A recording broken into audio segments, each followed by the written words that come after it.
एक हैं तो सेफ हैं, बटेंगे तो कटेंगे, जात पूछ के नहीं धर्म पूछ कर मारा है। जैसे नारा गढ़ने वाली पार्टी अब जात पूछने के लिए तैयार हो गई है।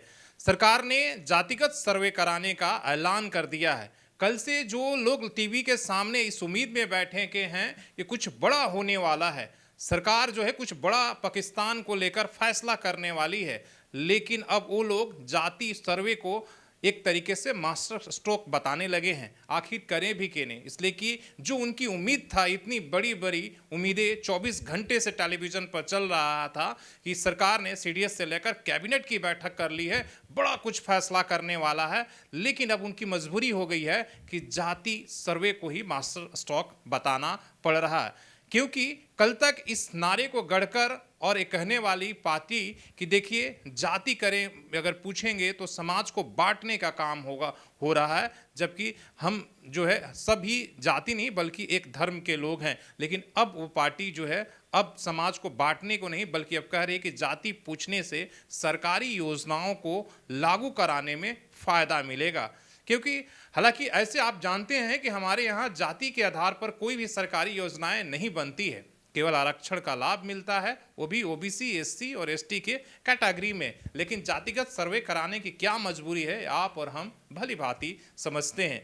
हमारी जातिगत सर्वे कराने से कोई ऐतराज नहीं है। हालांकि ये सच कब तक आप एक तरीके से इसको झुठलाएंगे, क्योंकि भारत की राजनीति में जाति एक बहुत बड़ा जो है मायने रखता है, बड़ा फैक्टर है। अभी तक जितने भी फैसले होते हैं केवल राजनीति की टिकट देने से लेकर सांसद हो या विधायक हो, मुख्यमंत्री और मंत्रिमंडल में जगह किसको मिलेगा वो सब जाति के आधार पर ही होता है। आपने कई बार ऐसे देखा होगा, और लोकसभा हो या विधानसभा में उस व्यक्ति को इसलिए टिकट मिलता है कि वो जिस जाति का है, उससे ज़्यादा कोई कार्यकर्ता अगर मजबूत है, ताकतवर भी है, या उसमें एबिलिटी है, उसमें एक विचारधारा है, या उसके पास विजन होने के बाद भी उसे टिकट नहीं मिल पाता है बरसों तक, क्योंकि उसकी जाति का आधार उस लोकसभा या विधानसभा उसके क्षेत्र में उतनी मजबूत नहीं होती है। इसलिए इस फैक्टर को झुठलाया नहीं जा सकता है, जिसमें राजनीति में मायने रखता है कि भाई जाति के आधार पर ही आपको टिकट मिलेगा। आप मुख्यमंत्री भी जाति के आधार पर ही बनेंगे। मंत्रिमंडल में भी आपने कई बार देखा होगा कि मंत्रिमंडल का विस्तार हो रहा है जहां जहां का चुनाव है, और उस व्यक्ति को के टैलेंट के आधार पर नहीं बल्कि जाति के आधार पर उसमें जगह दी जाती है कि भाई इस जाति के अगर हमने टिकट या मंत्रिमंडल में मंत्री बना दिया तो हो सकता है कि उस जाति का वोट मिल जाएगा, और ये सफल भी है भारतीय राजनीति में।